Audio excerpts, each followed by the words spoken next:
u sivom danu, ovdje u Crnoj Mlaki kod Jastrebarskog, najvećem, rekao bih, ribnjaku u ovom dijelu Hrvatske, ali i specifiku po tome što je ornitološki rezervat, počeo je ovogodišnji izlov ribe.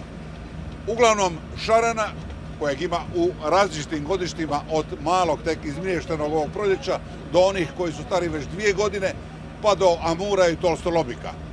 Ribolov je izlov počeo i trajat će barem 10-ak dana.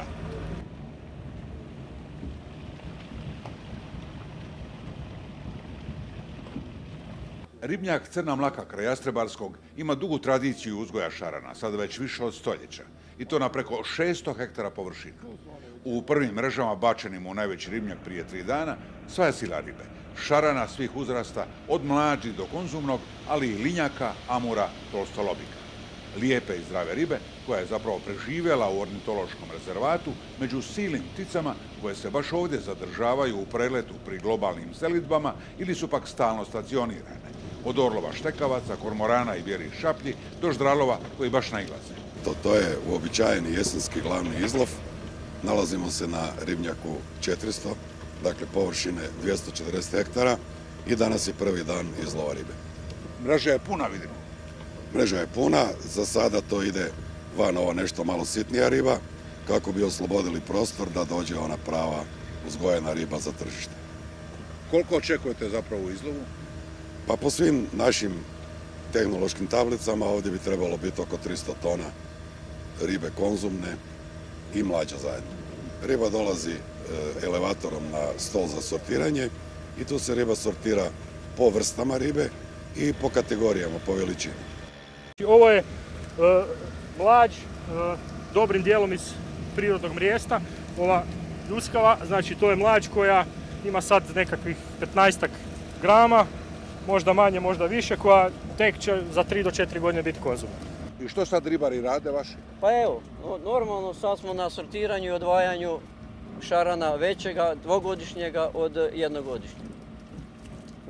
On se sad razvrstava, sortira. Tako je, sortira, vozi se u skladište gore gdje prezimljavamo, znači normalno ga sad skladištimo i u proljeće ga opet stavljamo nazad u proizvodnju normalno ribe do sad kako i delamo.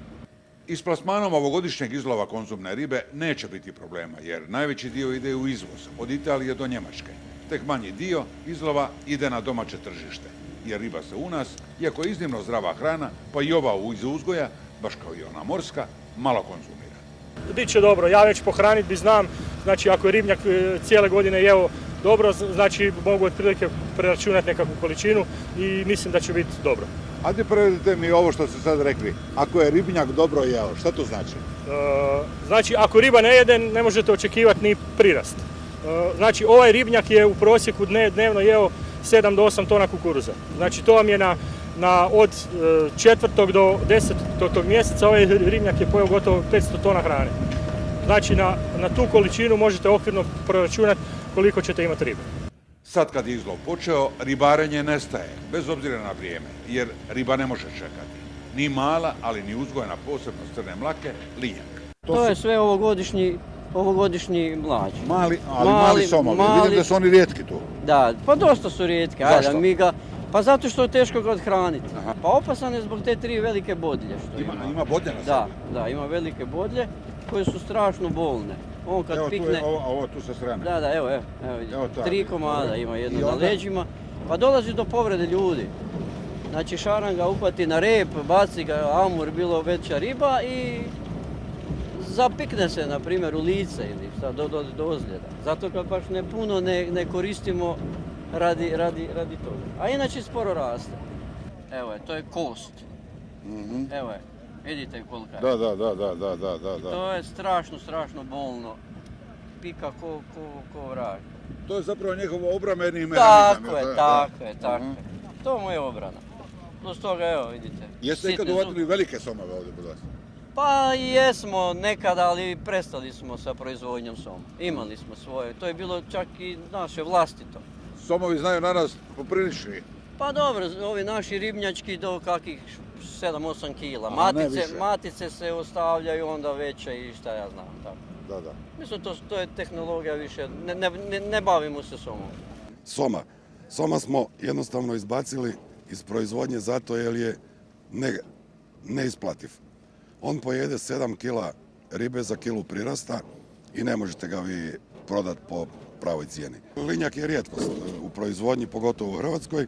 Mi ga za sada još uvijek uspijemo proizvesti u nekakvim ozbiljnim količinama, dakle 20, 30, 40 tona, zavisi koja godina.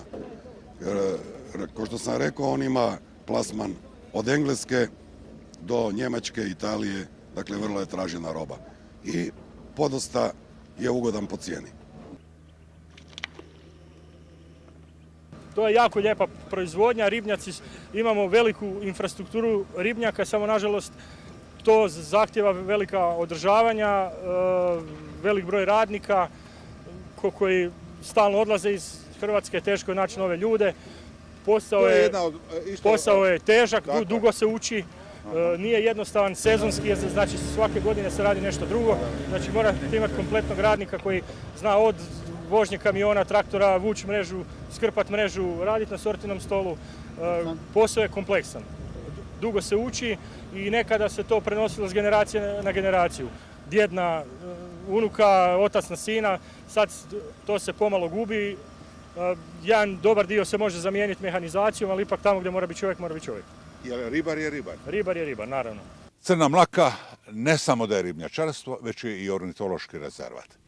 Riba privlači ptice, ima ih preko 200 i nešto vrsta i zapravo je ribnjačarstvo u koliziji sa toliko ptica, jer njima je osnovna hrana riba. Dakle, ovo more ptica koje tu vidite, ovo je njima švedski stol. Pogotovo su opasne sada kada se mlađ grupira za prezimljavanje i u proljeće kad se mlađ nasađuje. Dakle, po našim tehnološkim tablicama i po svim evidencijama, štete su u najmanju ruku pola. Jer gdje je problem?